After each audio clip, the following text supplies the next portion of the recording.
Welcome to the neighborhood. Thanks for joining us today as we continue in our new series, or newish now, series on the Armour of God. It's Paul's picture language to help Christians live out the Jesus way. The piece of equipment we're looking at today is shoes.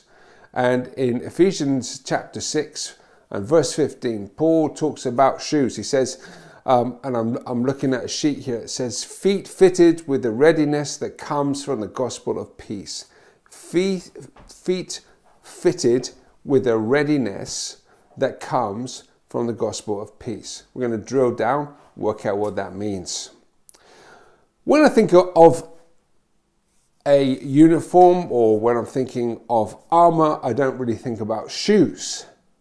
But actually, for a soldier, shoes are really important. Back in the Falklands War, the British Army found that their boots were actually fit for purpose because rainwater and the bogginess of the ground, the dampness soaked into the boot so that a number of soldiers got trench foot, a fungal infection that causes expansion of the feet, and after a short while they can't operate, they can't move around anymore, and they had to be hospitalized. In the future, they had to change the types of boots that the army wore. Roman soldiers had excellent shoes. The Roman army understood the importance of really good footwear.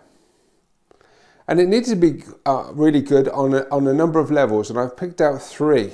First of all, the Roman footwear is designed for traction, had studs in it. And these studs would stop them from slipping around, which would have been really dangerous in a battle situation. They need to be steadfast and sturdy. They also needed to be designed for toughness. They need to be really strong, particularly the soles of the shoes. Why? Well, in a battle situation, they're charging towards the enemy, and the enemy may well have put small spikes in the ground. And so when a soldier would run over the spikes, potentially a spike would go up through the sole of the shoe into the foot of the soldier. And of course, with a spike in the foot, soldiers incapacitated. That's the end of them. Now, they're not going to die or anything like that, but they just can't operate as a soldier. Third reason is that these shoes were designed for mobility. They needed to be light. You didn't want heavy shoes. They needed to be flexible, adaptable. They needed to be mobile. So you've got shoes that are sure, strong, and light. And the Christian needs to have shoes. He needs to have another attitude that is sure, steadfast, that is able to be strong and is light and flexible. They're able to adapt to different situations. Now, the other part of the Bible verse that talks about these shoes also includes a very important element about being peaceful. And this peace, first and foremost, is about being at peace with God.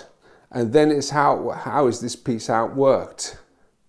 Peace with God. What does that mean? Well, the Bible says that in effect, everyone is at war with God until they receive peace treaty.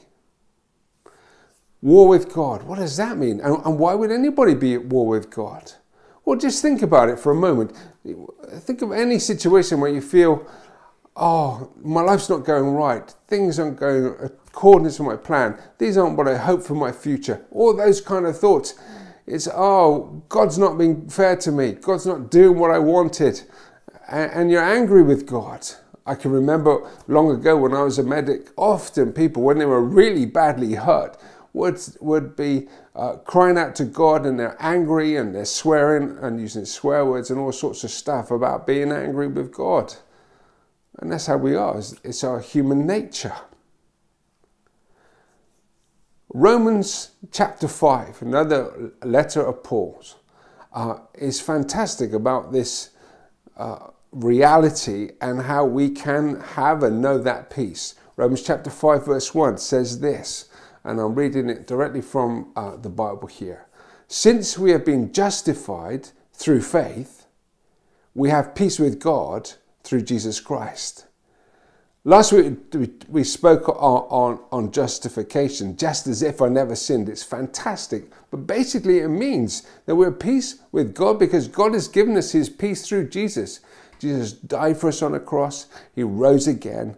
And that was to bring us to be at peace with God. It's a gift. We're gifted peace. It's a wonderful truth. And when we know that, we are lighter in our daily lives. Look at the last program in our series to get a lot more on that. So I don't want to dwell on that too much. But really important, the Bible talks about it a lot. It's about being at peace with God and then sharing the peace. And so how do we do sharing of the peace? We do the sharing of the peace by being gracious, by being forgiving, by being reconcilers. We become peacemakers for Jesus. So this week, put on your shoes. Shoes that are sure and strong and light. And then we go into the world and we're peacemakers. We are light-footed and we are seeking to be the likeness of Christ. We can't do this in our own strength, but we can do it in the strength of Jesus. And every day we put on the shoes, ready to share his peace. And so may you note the peace of God in this week ahead, and may you rejoice in his love with you and for you, because you're at peace with God when you know him. See you soon.